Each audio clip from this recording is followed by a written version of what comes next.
YouTube நண்பர்களே வணக்கம்.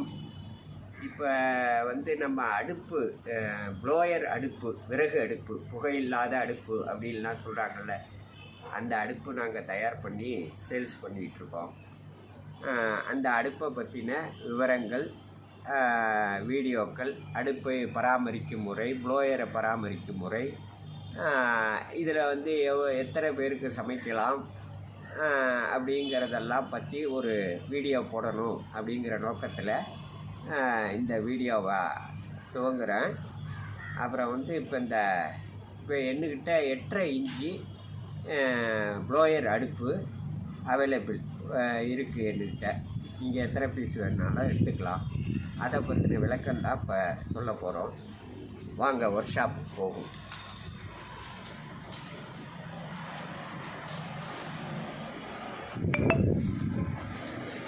நண்பர்களே, இப்போ இதுதான் அவைலபிள் என்கிட்ட இருக்குது. 8.5 இன்ச்சு. இது இந்த உள் டயா இருக்குது. இது 8.5 இன்ச்சு. இதோட திக்னஸ் 6 mm. அதே போல் வெளி டயா 12.5 இன்ச்சு.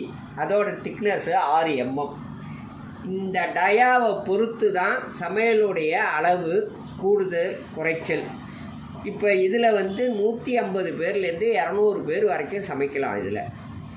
அதே போல் இந்த உள்ளார பார்த்திங்கன்னா இந்த வெல்டு மெஷ்ஷு இதில் தான் இந்த சாம்பல் விழும். அதெல்லாம் நல்லா ஹை திக்னஸில் போட்டிருக்கோம். இப்போ இது 3வது லாட்டுங்கிறதுனால முதல் லாட்டில் என்னென்ன அனுபவங்களை கற்றுண்டு இப்போ இது ஒரு பூரணமாக நாங்கள் தயார் பண்ணியிருக்கோம்.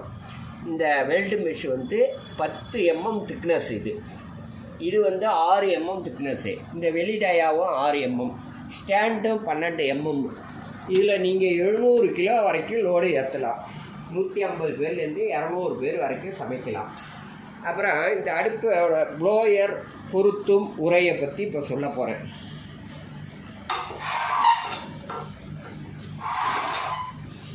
இந்த ஜேஎம் காட்டு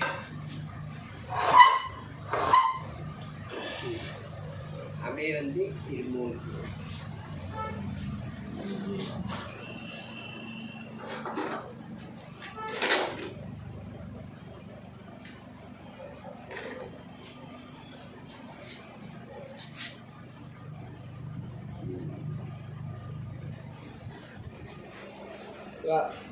அந்த ப்ளோயர் கூட ஃபஸ்ட்டு இதை பொறுத்திட்டு இது ப்ளோயர். இதில் இதை ஆன் செய்யும் முறை. இதை அழுத்தி இந்த பட்டன் உங்களுக்கு தெரியும்னு நினைக்கிறேன். இதை அழுத்தி பிடிச்சிக்கிட்டே இருந்தால் ஓடும், விட்டுட்டா ஆஃப் ஆகிடும். அதனால் இதை தொடர்ந்து உங்களுக்கு ஓடணுன்னா இதை அழுத்தி பிடிச்சிக்கிட்டு இந்த பக்கம் பார்த்தா ஒரு சின்ன சுவிட்ச் இருக்கும். அதை அழுத்தினீங்கன்னா கண்டினியூஸாக ஓடும். அப்புறம் இதில் 6 பாயிண்ட் வரைக்கும் இருக்குது.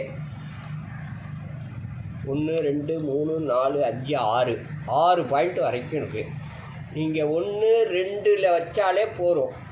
பாக்கியெல்லாம் இந்த 2 நல்லா ஹை ப்ரெஷர் இருக்கும். பாக்கியெல்லாம் நம்மளுக்கு தேவைக்கு ஏற்றாப்புல வச்சுக்கலாம். இது ப்ளோயரை நீங்கள் அடுப்பை பற்ற வச்சு அந்த விறகு பிடிக்கிறதுக்கு ஒரு 2 நிமிஷம் வெயிட் பண்ணணும். அதுக்கப்புறம் தான் ப்ளோயரை பொருத்தணும்.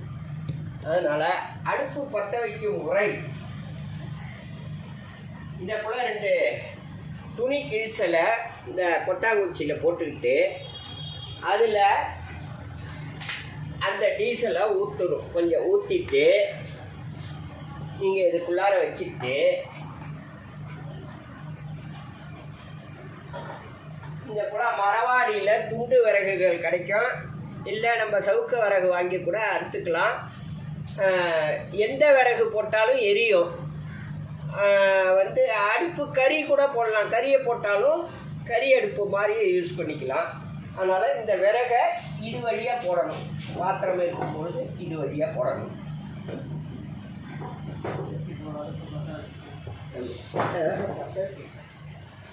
இந்த போல் துண்டு விறகை இது வழியாக நீங்கள் போட்டுற வேண்டியது. அதுக்கப்புறம் இதை பற்ற வச்சு 2 நிமிஷம் அந்த விறகு பிடிச்சதுக்கு அப்புறம்தான் நீங்கள் ப்ளோயரை பொருத்தணும். ப்ளோயரை பொருத்தி உங்களுக்கு தேவையான ஸ்பீடில் வச்சுக்கணும். ரெண்டாவது, இந்த ப்ளோயரு அடுப்பு வேலை முடிஞ்சோன்னா உடனே எடுத்துடணும்.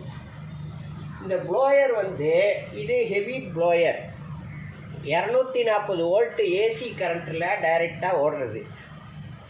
அதனால் இந்த ப்ளோயரை நீங்கள் அடுப்பு வேலை முடிஞ்சோன்னா கையோடு எடுத்துட்டிங்கன்னா லைஃப் கிடைக்கும். அது ஒன்று. அப்புறம் இதில்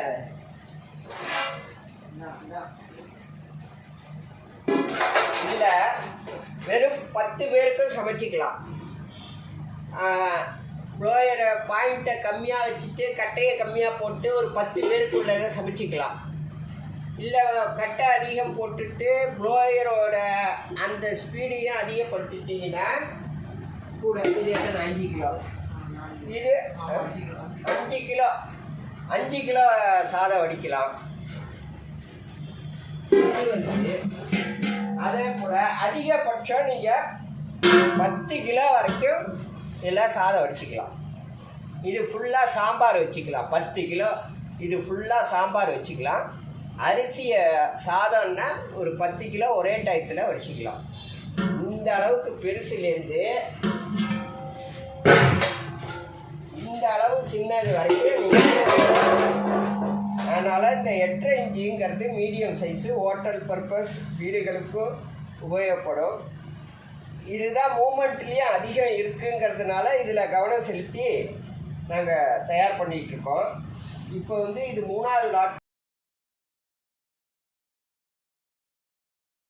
ஒரு டோர் வச்சுருக்கோம் இந்த சாம்பல் அள்ளுறதுக்கு. இதில் ஒரு ட்ரே எப்படி வச்சுக்கிட்டு இந்த சாம்பலை அள்ளணும்.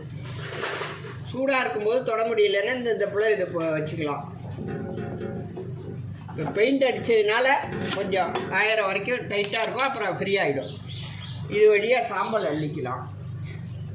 இந்த சாம்பலை ஆமாம் இப்படி அள்ளி இதில் போட்டுக்கலாம்.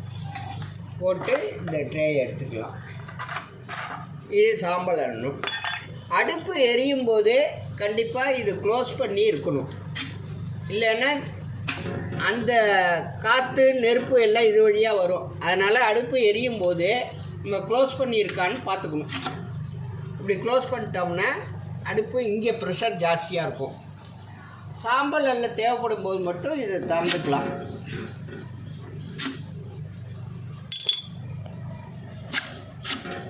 அடுத்தது இந்த கெமிக்கல். இப்போ இந்த 2 டயா சொன்னால் பார்த்தீங்களா, 6 mm 6 mm. அது இடையில வந்து இது ஒரு விசேஷமான கெமிக்கல். இந்த கெமிக்கல் போட்டிருக்கோம்.